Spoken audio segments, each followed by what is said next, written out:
Irán no ha sido limitado. Irán se ha contenido a sí mismo. No es Estados Unidos quien está obligando a Irán a hacer algo. Es Irán el que día tras día actúa con más éxito. Un ataque aéreo no elimina la capacidad de respuesta de Irán. Irán no es Afganistán. Irán tiene satélites. Irán es una potencia espacial.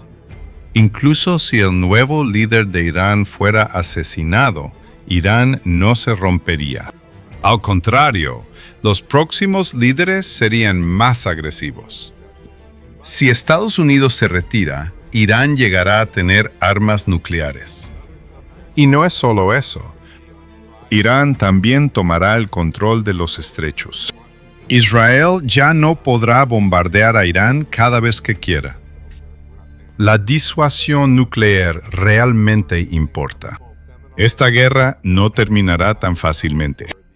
En esta conversación, el profesor Pape, destacado profesor de Ciencias Políticas de la Universidad de Chicago, en Estados Unidos, lanza varias advertencias muy importantes. Entre ellas, explica por qué, según él, Irán, por ahora, solo se está conteniendo a sí mismo, y también habla de un escenario al que llama el dilema de la fuerza terrestre. Pero les recomendamos no perderse dos partes clave de sus comentarios. La primera, ¿qué tipo de objetivos podría escoger Irán si Estados Unidos vuelve a atacar? Y la segunda, ¿por qué él dice que la situación podría llegar a un punto en el que toda la ecuación del Golfo Pérsico, Israel, Estados Unidos y el Estrecho de Hormuz, cambie para siempre? Y por supuesto, el eje central de esta conversación es este.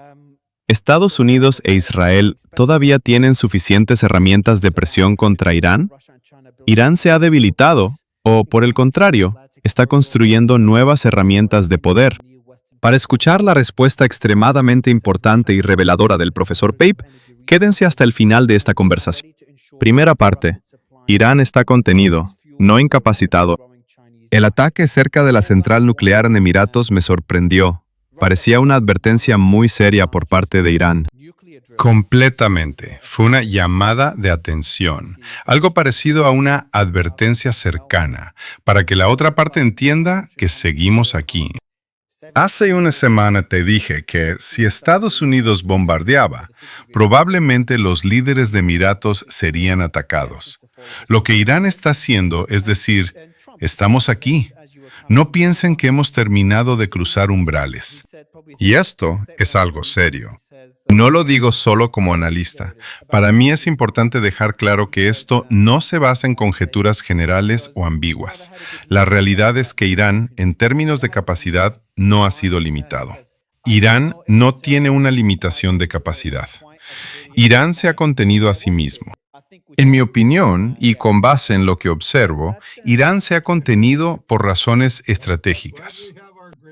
Cuando Irán primero ataca cerca del oleoducto de Emiratos y después cerca de la central nuclear, en realidad está aplicando una estrategia de demostración. Yo enseño esto en clase. Hay libros sobre este tema. No es que ellos hayan improvisado estas acciones sin pensar. Ellos han estudiado estrategia.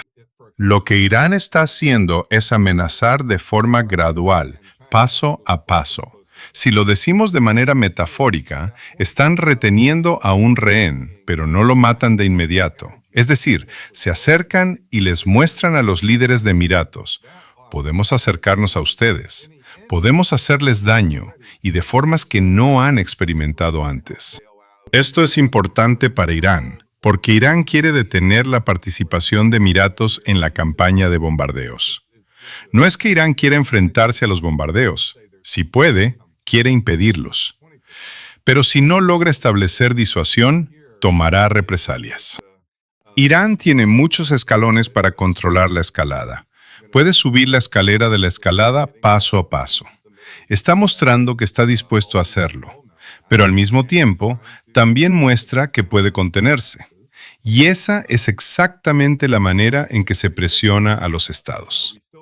Así que probablemente Irán está creando presión sobre los líderes de Emiratos. No sé si esto es exactamente correcto, pero Trump ha dicho que en los últimos días no ha llevado a cabo el bombardeo porque, entre otros, los líderes de Emiratos le pidieron que no lo hiciera. Esto encaja perfectamente con la idea de que Irán está presionando al liderazgo de Emiratos. Es decir, no es Estados Unidos quien está obligando a Irán, es Irán el que está actuando con más éxito, día tras día, semana tras semana. Y lamentablemente, esto era algo que siempre tenía posibilidades de ocurrir. Segunda parte. Si Estados Unidos vuelve a atacar, ¿cuál podría ser la respuesta de Irán? Esa retirada de Trump de los ataques me pareció muy interesante. ¿Cree que solo fue un bluff o realmente había decidido atacar y luego cambió de opinión? Creo que fue real. Me parece que él realmente estaba planeando un ataque, o al menos lo estaba considerando seriamente. Después cambió de opinión. Creo que la presión de los países del Golfo también tuvo un papel. En Washington tenemos un indicador interesante del que a veces se habla. Se llama el índice de la pizza. Puedes buscarlo en Google. Durante el fin de semana, el Pentágono ordenó una gran cantidad de pizzas. Eso significa que el personal del Pentágono estaba trabajando durante el fin de semana. Una de las razones por las que los medios me llamaban era precisamente esa. El índice de la pizza estaba en rojo. Por supuesto, ese indicador ya no es tan confiable, porque el Pentágono sabe que la gente lo está mirando y juega con eso. Pero es posible que Trump realmente tuviera la intención de atacar. El problema es este. Como te dije hace una semana, un conjunto de objetivos muy probable para Trump sería volver a atacar objetivos de liderazgo dentro de Irán. Es decir, intentar matar al nuevo líder, a altos miembros de la Guardia Revolucionaria, a la Fuerza Basij y a otras partes del liderazgo. Pero Irán ya ha pasado por ese camino. Por lo tanto, una respuesta de represalia muy probable por parte de Irán podría ser atacar a líderes de los países del Golfo. Por eso te lo advertí hace una semana. Ahora Irán, en las últimas 12 horas aproximadamente, ha emitido una declaración que va incluso más allá. Es decir, está diciendo que no atacará solo en el Golfo. No sabemos exactamente qué significa eso, pero Irán tiene misiles que podrían alcanzar embajadas estadounidenses fuera del Golfo. No sabemos qué tipo de capacidades operativas o terroristas podría tener para atacar dentro del territorio de Estados Unidos. Pero realmente depende de qué tan devastadores sean los ataques de Estados Unidos. Si el nuevo líder de Irán es asesinado, no creo que eso haga que la columna vertebral de Irán se rompa, que todos huyan y que le entreguen a Trump todo lo que quiere. Creo que el resultado será lo contrario. Se abrirá una nueva lucha por la sucesión, y los líderes siguientes probablemente serán incluso más agresivos, como suele ocurrir en este tipo de guerras. Esto podría significar daños más directos contra una serie de objetivos que Irán hasta ahora no ha atacado. El liderazgo es uno de esos grandes objetivos. Los objetivos civiles son otra categoría. Derribar aviones estadounidenses también podría convertirse en un objetivo importante. Todo depende de cómo Irán interprete el daño recibido. ¿También los cables submarinos de Internet? Sí, también, esa es otra posibilidad. Pero no creo que lo que Irán está haciendo sea una reacción nerviosa, aleatoria o producto de una crisis. No veo eso en absoluto en su selección de objetivos. Lo que veo es una selección de objetivos calibrada, calculada y gradual. Tercera parte. ¿Por qué un ataque aéreo no puede destruir la capacidad de respuesta de Irán? Entonces usted dice que Irán todavía puede responder con drones, misiles, minas y otras operaciones, incluso si está bajo ataque aéreo. Sí, ese tipo de ataque es más fácil para ellos de lo que muchos creen. No es como lanzar una ofensiva combinada con 3 cuerpos terrestres, poder aéreo táctico y artillería. Una operación en la que todos los componentes tienen que estar coordinados con precisión para tomar un objetivo específico en un momento específico. Irán no puede hacer eso, y en ese terreno sí ha sido interrumpido. Pero responder con drones, misiles, minas o fuerzas operativas no requiere ese tipo de coordinación fina y compleja como la que, por ejemplo, habría sido necesaria para tomar Kuwait. Ellos pueden hacerlo perfectamente con un mínimo de comunicación entre líderes. Pueden tener autoridad delegada de antemano. Pueden tener distintos planes preparados. Por ejemplo, si ocurre tal cosa, si el líder es asesinado, entonces se activa X, Y o Z. Eso está completamente a su alcance. Y no puedes eliminar eso con poder aéreo. Un ataque aéreo no hace eso. Por eso, este tipo de ataques no se interrumpen y en realidad nunca han sido interrumpidos por completo.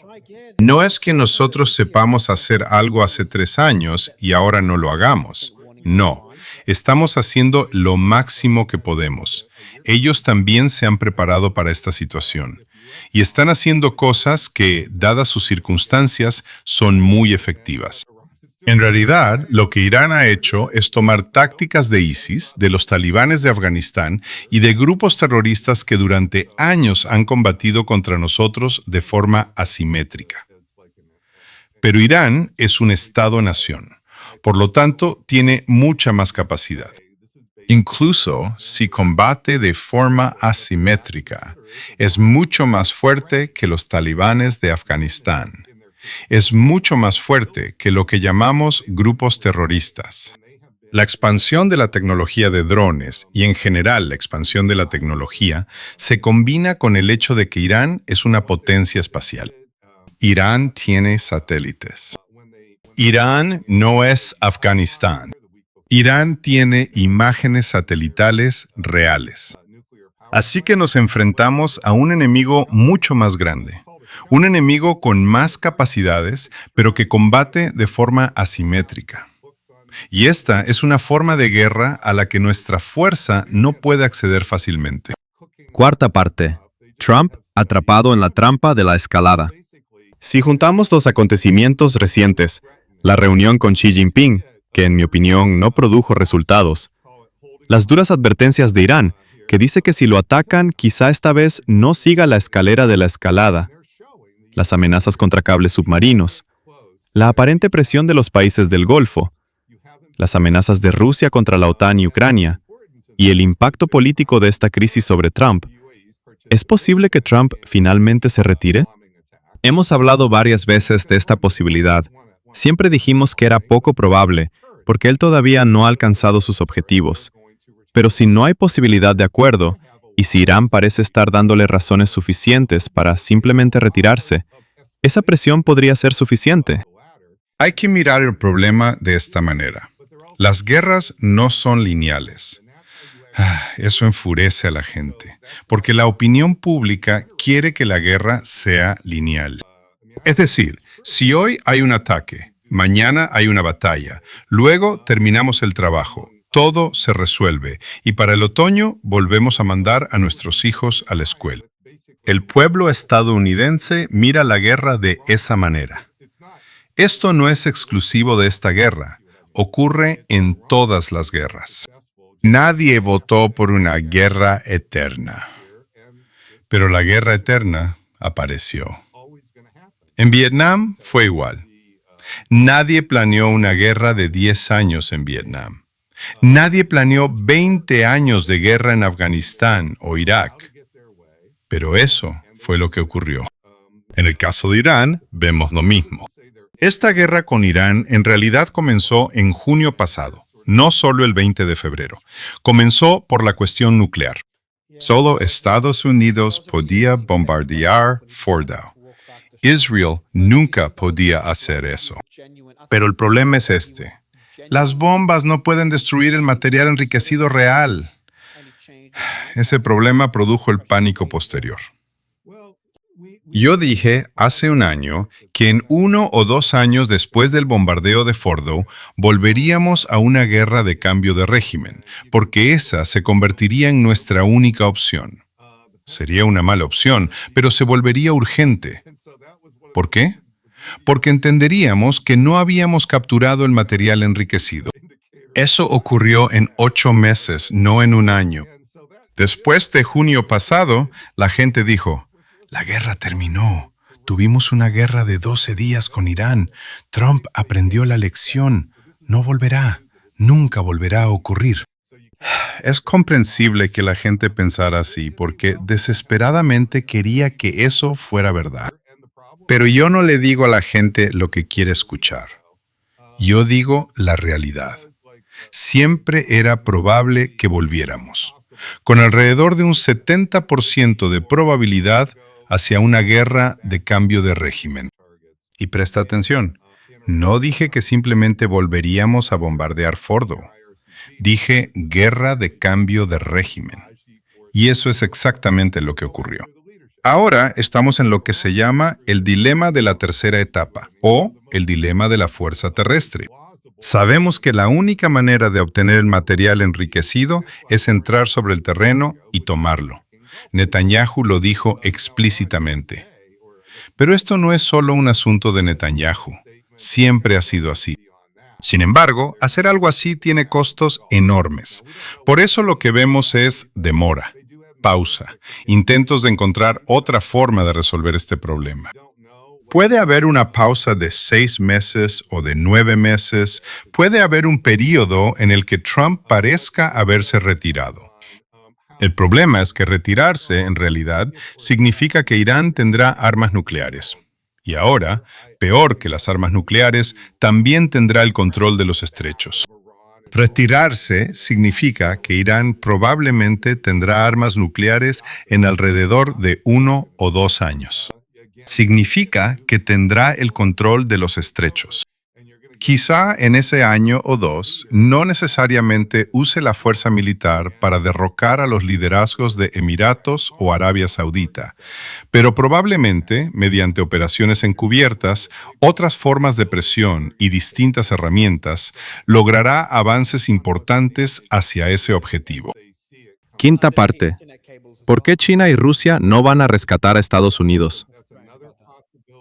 En la declaración reciente sobre la reunión entre Putin y Xi Jinping, hablaron de la relación especial entre Rusia y China, del comercio de $240,000 millones, de transacciones en rublos y yuanes, y de que Rusia está lista para garantizar el suministro de energía a China.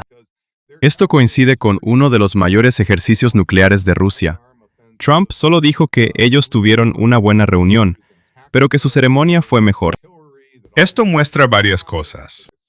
Primero, que por distintas razones y durante años, Rusia y China se han acercado cada vez más.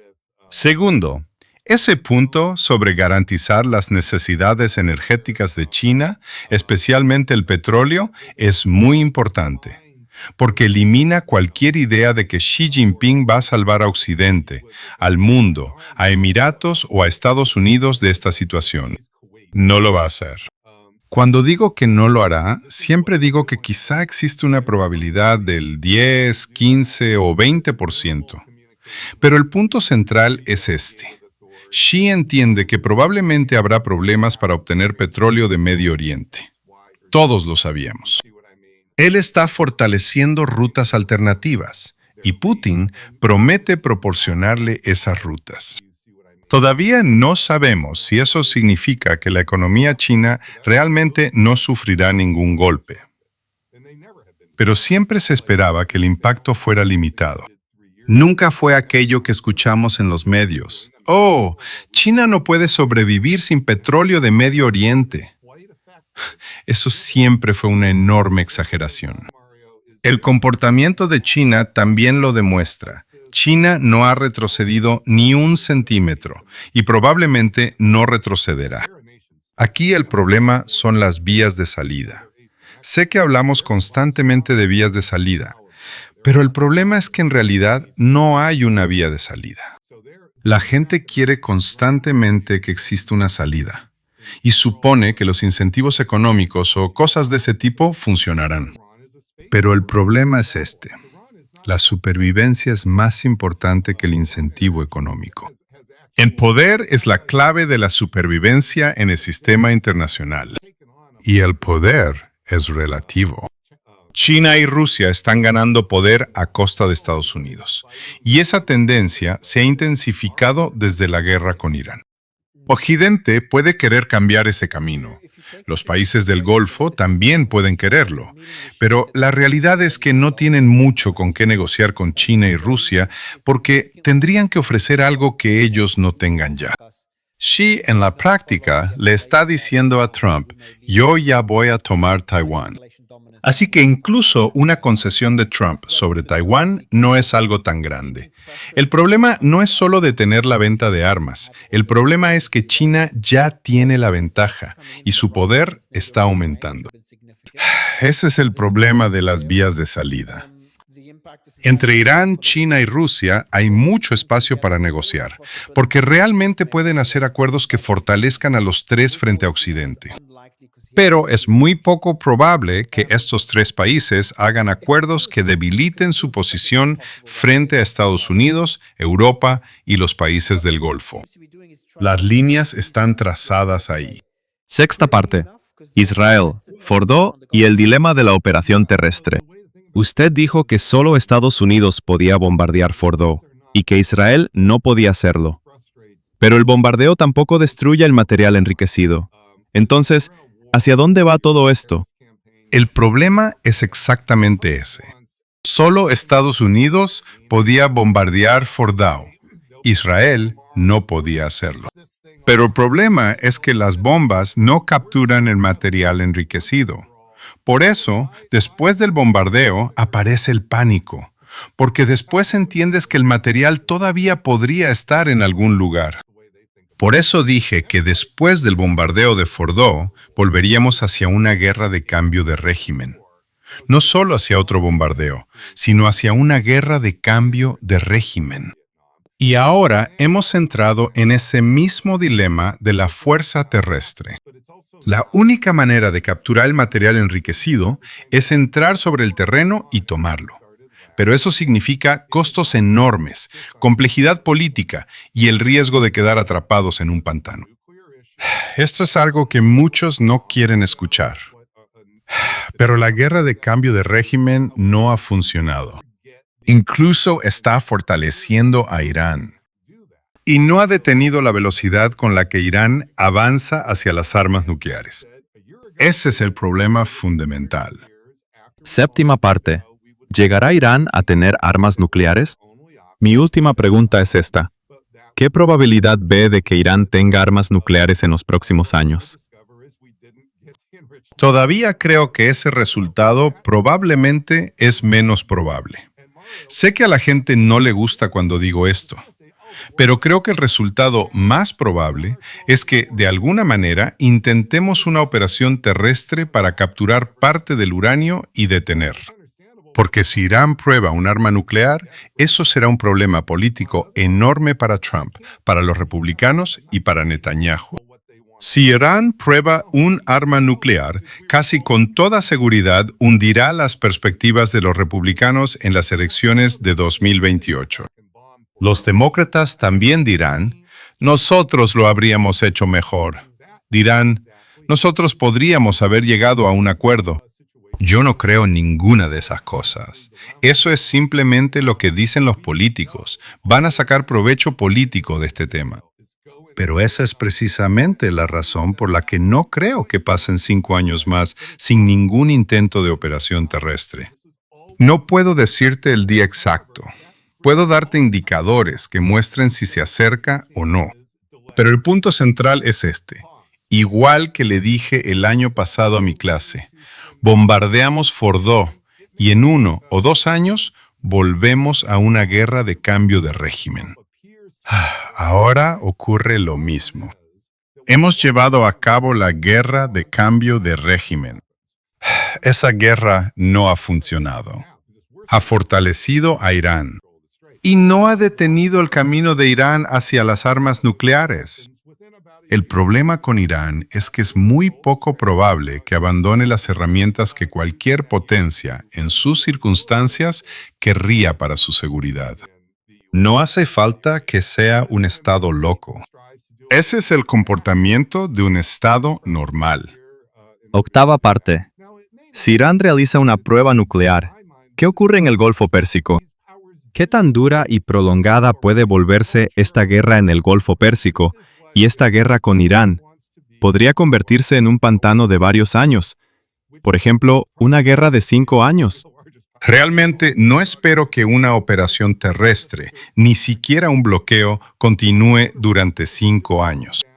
Creo que el verdadero punto de equilibrio llegará cuando Irán pruebe realmente una o dos armas nucleares. Algo que podría ocurrir en alrededor de 1 o 2 años. Digo una o dos porque quizá una prueba sea suficiente, pero quizá necesiten hacer 2 pruebas para demostrar que tienen más de una.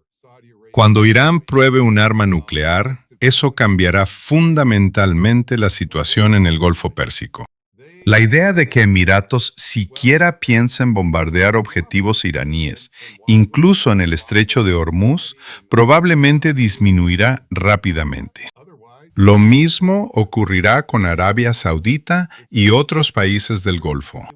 Creo que también disminuirá la idea de que Israel pueda bombardear objetivos dentro del territorio iraní cada vez que quiera. Porque entonces verán que la disuasión nuclear realmente importa. ¿Significa eso que Israel no pensará en otras opciones? Cuando llegue ese momento, volveremos a hablar de esta conversación. No quiero entrar demasiado en ese camino, porque ya he mencionado muchos escenarios aterradores. Dejemos esa conversación para si llegamos a ese punto dentro de 18 meses. Pero el punto principal es este. ¿Se convierte Irán en el cuarto centro de poder mundial? ¿Qué significa el cuarto centro de poder? Significa que Irán controla Hormuz, al menos como si fuera una caseta de peaje. E incluso después de cobrar el peaje, decide quién tiene permiso para pasar y quién no. No estoy seguro de que, ni siquiera pagando peaje, permitan pasar a Emiratos. Habrá que verlo. Después tendrás a Irán con armas nucleares.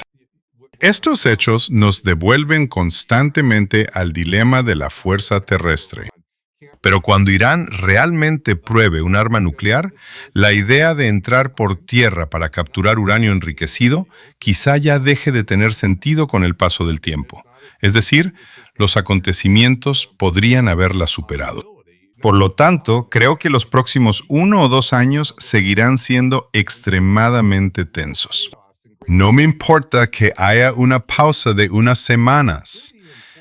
Eso no necesariamente demuestra que todo haya cambiado y que Trump ya no vaya a hacer tal o cual cosa. En mi opinión, eso es más bien pensamiento ilusorio de personas que quizás sean buenas analizando elecciones de medio término, pero que no saben mucho sobre la guerra.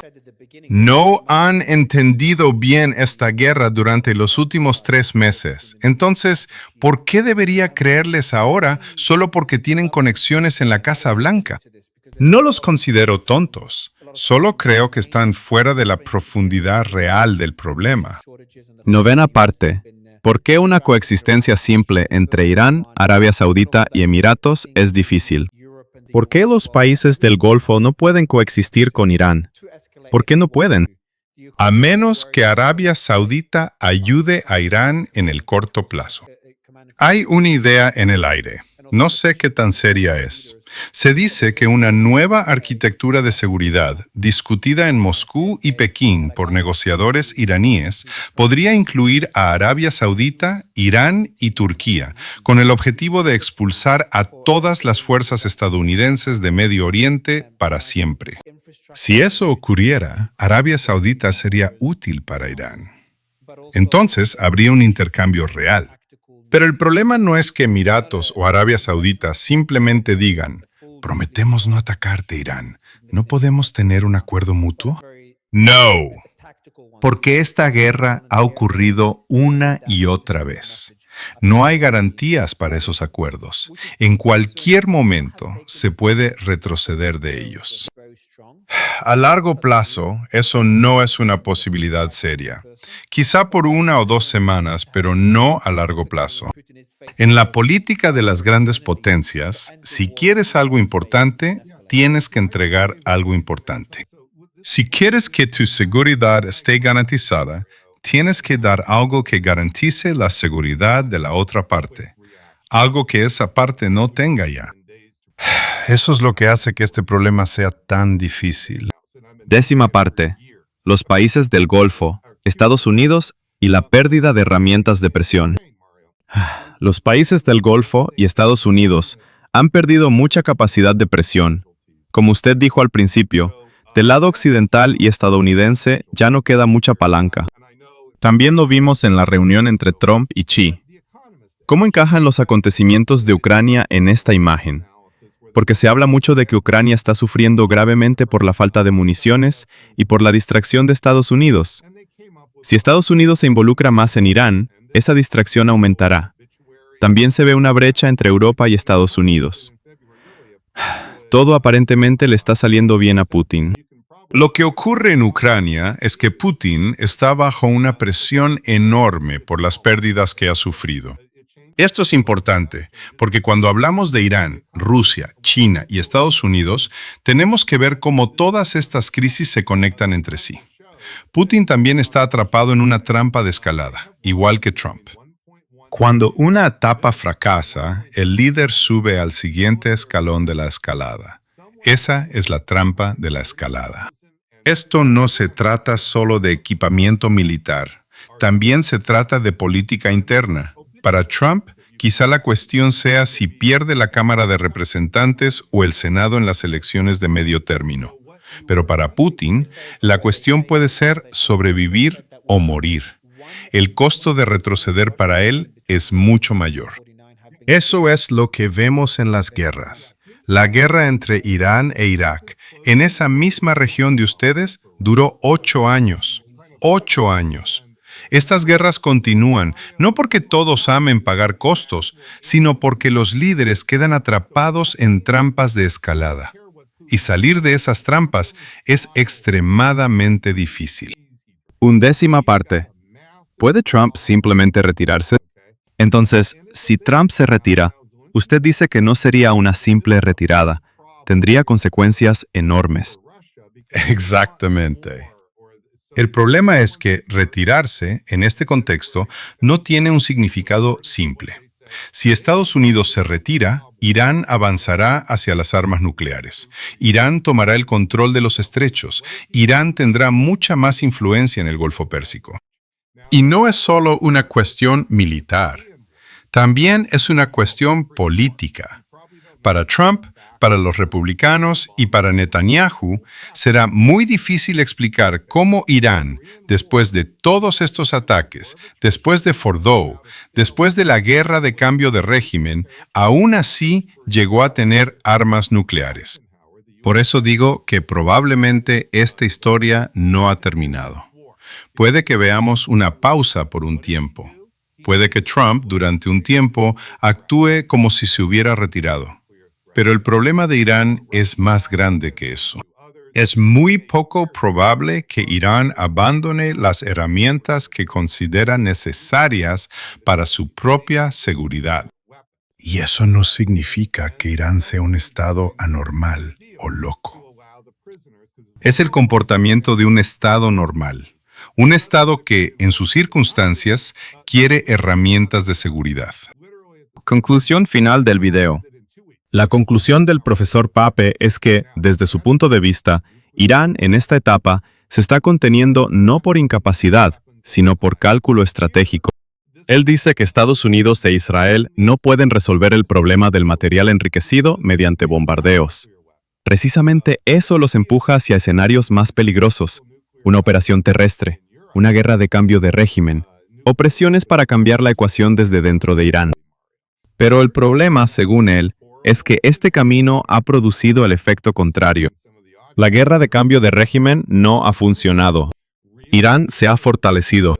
La capacidad de respuesta de Irán no ha sido eliminada por los ataques aéreos. Y el camino de Irán hacia las armas nucleares tampoco se ha detenido. Por otro lado, él cree que China y Rusia no tienen ningún incentivo para rescatar a Estados Unidos de este callejón sin salida.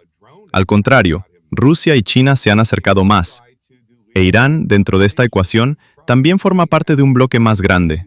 Un bloque que puede debilitar la posición de Estados Unidos, Europa, Israel y los países del Golfo. Quizá la frase más importante de toda esta conversación sea esta. Irán no es Afganistán. Irán es un Estado-nación. Irán tiene misiles. Irán tiene drones. Irán tiene satélites.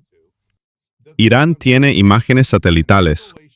Y según el profesor Pape, Irán todavía no ha perdido su capacidad de respuesta. Si Estados Unidos o Israel subestiman esta realidad, podrían entrar en una trampa de la que salir será mucho más difícil que entrar. Esta guerra podría continuar durante meses, de una forma en la que parezca que Trump solo está ganando tiempo, lanzando bluffs o manteniéndose a flote. Pero el problema es más grande que eso. El problema con Irán es que es muy poco probable que abandone las herramientas que cualquier potencia, en sus propias circunstancias, querría para su seguridad. No hace falta que sea un estado loco. Es simplemente el comportamiento de un estado normal,